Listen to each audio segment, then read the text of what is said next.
पे आतंकवाद के मुकदमे दर्ज हो चुके हैं, बम फोड़ने के मुकदमे दर्ज हो चुके हैं। इस तरह की भाषा एक महिला की नहीं हो सकती। निश्चित तौर पर जिस तरह की बातें प्रज्ञा ठाकुर करती है वो समाज के हित में नहीं। कौन लड़की किस धर्म के लड़के के साथ शादी करेगी ये उसका व्यक्तिगत मताधिकार है और वो लड़की की खुद की चॉइस होनी चाहिए। महिला होकर अगर महिलाओं के बारे में वो ऐसी बातें कर रही है तो ये बहुत ही निंदा वाला विषय है। ऐसे ही नहीं, इनकी जो पृष्ठभूमि है आपराधिक रही है, ये इनकी आतंकी सोच का बयान है। ये मालेगांव बम कांड आरोपी रही। नमस्कार, आप देख रहे हैं बतंगड़। मैं हूं आपके साथ अमन श्रीवास्तव। इस वक्त मैं मौजूद हूं मध्य प्रदेश की राजधानी भोपाल में और जिस तरीके से अभी 2 दिन पहले एक वीडियो काफी वायरल हो रहा है जो कि मध्य प्रदेश की भोपाल लोकसभा सीट से पूर्व सांसद रही साध्वी प्रज्ञा ठाकुर का है, जिन्होंने मंच पर एक बयान दिया है। बयान में उन्होंने कहा है कि अगर आपके घर की बेटी किसी दूसरे धर्म में जाकर शादी करती है और इस तरीके का अगर कुछ करती है, पैर तोड़ देने चाहिए। इस तरीके का बयान उनका आया है जिस पर कांग्रेस अब तमाम सवाल उठा रही है। और आज मैं कांग्रेस के कार्यकर्ताओं और कुछ लोगों से बात करूंगा कि इस तरीके का बयान कितना उचित है, क्योंकि साध्वी प्रज्ञा ठाकुर खुद एक महिला है और अगर महिलाओं और बहन बेटियों के लिए इस तरीके का बयान करती हैं तो कितना उचित है ये। चलिए बात करते हैं। पूर्व सांसद रही हैं और उनके बयानों को सब जानते हैं कि सुर्खियों में रहने के लिए और मीडिया अटेंशन के लिए वो इस तरीके की बयानबाजी करती है। बाकी अगर उनके ऐसे विचार हैं तो भाजपा को भी उनका समर्थन करना चाहिए कि ऐसा जो उन्होंने बोला है। मुझे लगता है कि ये सिर्फ और सिर्फ एक पब्लिसिटी स्टंट है। ऐसी बयानबाजी करके वो चाहती है कि मैं सुर्खियों में रहूं, लेकिन जनता सब समझती है, परिवार, बेटियां और उनके माँ बाप सबको मालूम है कि घर में कैसे परवरिश करनी है। खुद महिला होकर अगर इस तरीके के बयान ये बात है ना, तभी तो बोल रहा हूँ मैं कि महिला होकर अगर महिलाओं के बारे में वो ऐसी बातें कर रही है तो ये बहुत ही निंदा वाला विषय है। प्रज्ञा ने हमेशा विवादास्पद बयान दिए हैं और वो इसी के लिए जानी जाती है। जब लोगों में उनकी प्रासंगिकता खत्म हो जाती है तो वो इस तरीके के बयान देकर सुर्खियों में आना चाहती है और उसके तारतम्य में ये बयान दिया है। लड़की किसके साथ शादी करेगी, किसको पसंद करेगी, ये उसका खुद का अधिकार है। संविधान इस देश की बहन बेटियों को, इस देश की महिलाओं को तमाम वो अधिकार देते हैं जिससे वो अपने हिसाब से, अपने पसंद से जी सके। लेकिन एक धार्मिक उन्माद को बढ़ावा देने के लिए और विभाजन के लिए सांप्रदायिकता वाले बयान हमेशा साध्वी प्रज्ञा देती आई है, जिससे भाईचारे को नुकसान होता है, जिससे इस देश में जो भाईचारा है, कौन लड़की किस धर्म के लड़के के साथ शादी करेगी ये उसका व्यक्तिगत मताधिकार है और वो लड़की की खुद की चॉइस होनी चाहिए। संविधान उसे आज़ादी देता है और संविधान के हिसाब से ये देश चलता है, ना कि साध्वी प्रज्ञा के हिसाब से। सर, अगर बात की जाए एक महिला है और महिलाओं और लड़कियों के लिए अगर इस तरीके की बात वो करते हैं तो कितना उचित है? देखिए, एक महिला होने के नाते ये बहुत ही अमर्यादित बयान है, क्योंकि महिलाओं को शिक्षा के लिए प्रेरित करना चाहिए। महिलाओं को देश में महिलाओं की क्या हिस्सेदारी हो, क्या भागीदारी हो, इसके लिए अगर कोई महिला नेता बयान दे तो उसके बयान को ज़्यादा तवज्जो देनी चाहिए। और साध्वी प्रज्ञा का बयान तो ये अमर्यादित बयान है, ये महिला हित का बयान नहीं है और ये सिर्फ धार्मिक उन्माद पैदा करने वाला बयान। नहीं, देखिए, प्रज्ञा ठाकुर एक गैर जिम्मेदार बीजेपी की पदाधिकारी। उन्होंने हेमंत करकरे को लेकर के जो बयान दिया था, पूरा देश थू कर रहा है उस बयान पर।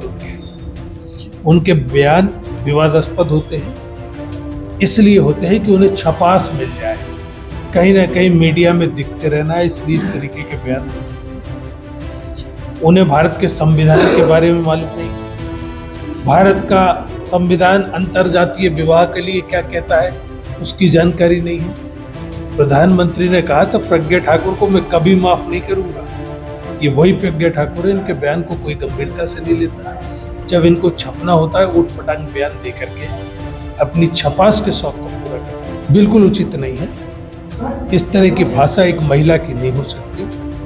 निश्चित तौर पर जिस तरह की बातें प्रज्ञा ठाकुर करती है वो समाज के हित में नहीं है। आप अपने परिवार को ऐसे संस्कार दीजिए कि वो इस तरह का कदम ना उठाए, लेकिन अगर उठाते हैं तो टांगे तोड़ देने का बयान मुझे लगता है उचित नहीं। विधर्मी कौन है, मेरा ये सवाल है। विधर्मी कौन है?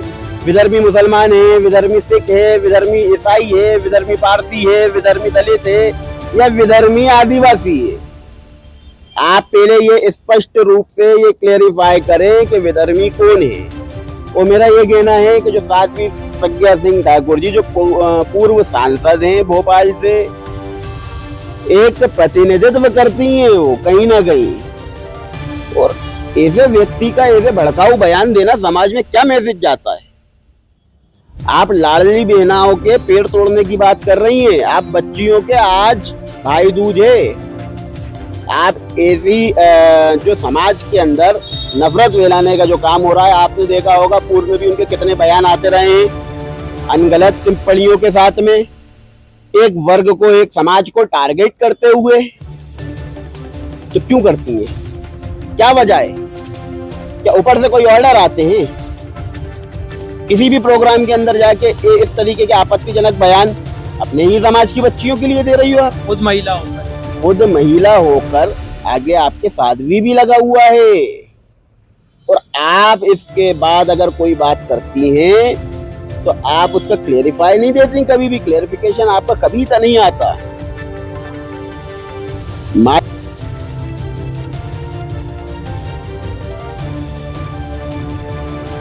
लेकिन थी आरोपी, ये कोई भूल नहीं सकता। आपने कब सिर्फ वाले मामले पे तो नहीं बोला, आपको बच्चों से लेना देना नहीं था? जो 25-30 बच्चे जो मर गए, जो मृतक हो गए, जिनके परिवारजन रो रो कर सिस्कियां लगा रहे हैं, सरकार से गुहार मांग रहे हैं, आपने उस पर तो नहीं बोला। उस पर आपको बोलना चाहिए था। लेकिन जहां पे आपको धर्मी और विधर्मी नजर आता है, आपको फौरन क्यों आता है? पहली चीज तो ये है कि मैं आपके माध्यम से ये पूछना चाहता हूं कि विधर्मी कौन है, इस चीज को स्पष्ट रूप से बोलें। और अगर आप ये बात करती हैं तो आपके दिल में कितनी नफरत है एक समाज, एक वर्ग के लिए, वो जाहिर हो जाएगा। सरकारें जो है अंतर्जातीय विवाह को प्रोत्साहन राशि दिन ब दिन बढ़ाती जा रही, और ऐसे बयान तो प्रथम दृष्टया जो है कानून और व्यवस्था की धज्जियां उड़ाते हैं। हम ये मांग करते हैं कि ऐसे बयानों पर आपराधिक प्रकरण दर्ज किए जाएं। यदि मैं खड़ा होकर कहीं कहूं कि मैं फला की टांगे तोड़ दूंगा तो ये तो अपराध है। और ऐसे ही नहीं, इनकी जो पृष्ठभूमि है आपराधिक रही है, ये इनकी आतंकी सोच का बयान है ये। और मैं मुख्यमंत्री महोदय से, गृह मंत्री महोदय से और डीजीपी साहब से निवेदन करूंगा कि ऐसे बयान देने वाले लोगों पर आपराधिक मुकदमा दायर किया जाना चाहिए, जिससे सामाजिक सौहार्दता और सद्भावना खराब ना हो। मैं देख रहा हूँ जिस तरीके से वो खुद भी महिला हैं, और अगर लड़कियों के लिए भी अगर इस तरीके की बातें वो करते हैं तो कितना हुआ? देखिए, महिला है कि नहीं है ये तो बड़ा विवादास्पद है, क्योंकि उनके आचरण से और उनकी भाषा शैली से कहीं भी हमने ऐसा एक लक्षण नहीं पाया कि ये महिला है। इसके पहले भी ये इन पे आतंकवाद के मुकदमे दर्ज हो चुके हैं, बम फोड़ने के मुकदमे दर्ज हो चुके हैं, और इनके लिए तो सबसे संगीन सजाएं प्रस्तावित थी। तो हमें नहीं लगता कि हम जिस सांस्कृतिक पृष्ठभूमि से आते हैं, महिलाओं के ऐसे चाल चरित्र और चेहरे हमने देखे हों। ये भाजपा का चाल चरित्र चेहरा है कि समाज में भय को स्थापित करके लोगों को डरा कर अपनी राजनीति करना चाहते हैं। हम फिर से मांग करते हैं कि इनकी जगह जिस तरीके से पहले सलाखों के पीछे थी, इस बयान ने उसको साबित कर दिया कि जहां अब ये हैं वो गलत जगह। भारतीय जनता पार्टी की पूर्व सांसद, दुर्भाग्य से जिन्होंने मध्य प्रदेश की राजधानी भोपाल का प्रतिनिधित्व किया, गोडसे की अनुयायी और हमेशा विवादों में बनी रहने वाली प्रज्ञा सिंह ठाकुर जी का एक और वीडियो सामने आया है। उसमें वो लव जिहाद को लेकर अपनी ही हिंदू बहनों के लिए अपील कर रही हैं उनके अभिभावकों से कि यदि वो लड़कियां नहीं मानती हैं और विधर्मियों से विवाह करती हैं तो उनकी टांगे तोड़ दे। प्रज्ञा जी, मैं आपसे निवेदन करना चाहूंगा, आप में इतना साहस है, यदि बहादुर बनती हैं तो अडवाणी जी की भतीजी ने सलीम पटेलिया से शादी की थी, आप उनकी टांग तोड़ने जाएंगी? शाहनवाज हुसैन जिन्होंने हिंदू बेटी से शादी की, क्या आप उनकी टांग तोड़ने जाएंगी? आपके शीर्ष नेतृत्व के भी आका संघ से जुड़े रामलाल जी की भतीजी ने मुस्लिम से शादी की है, आप उनकी टांग तोड़ने जाएंगी? और करीब 1 दर्जन नाम ऐसे हैं जिन्होंने आपके कथनानुसार विधर्मियों से शादी की है। और यदि आपको इतना ही अफसोस है तो अभी हाल ही में भोपाल में जो लव जिहाद का मामला पकड़ा है, उसमें मछलियों के साथ कई मगरमच्छों के नाम आए हैं जो लव जिहाद के जनक थे। अपराधियों से या उनके परिवारों से जो पैसा वसूलते हैं, जो उनके वित्त और जिंदे हैं, अपना परिवार पोषण कर रहे हैं, उन लोगों की टांगे तोड़िए ना, फिर दूसरों के लिए अपील करना। दोस्तों, हम जनता की आवाज बनकर सच्ची पत्रकारिता कर रहे हैं। लोगों की समस्याएं, उनके सवाल और सच को सरकार तक पहुंचाने का काम कर रहे हैं। बस आपका थोड़ा सा साथ चाहिए। इस वीडियो को ज्यादा से ज्यादा ग्रुप्स में शेयर करें ताकि हर आवाज सरकार तक पहुंच सके। अगर आप भी इस पहल में हमारे साथ हैं तो कमेंट में जरूर लिखें बी सपोर्ट। आपका शेयर ही हमारी ताकत है। ऐसी ही कोई जन समस्या या परेशानी हो तो हमसे संपर्क करें या सोशल मीडिया पर कमेंट या डीएम करें।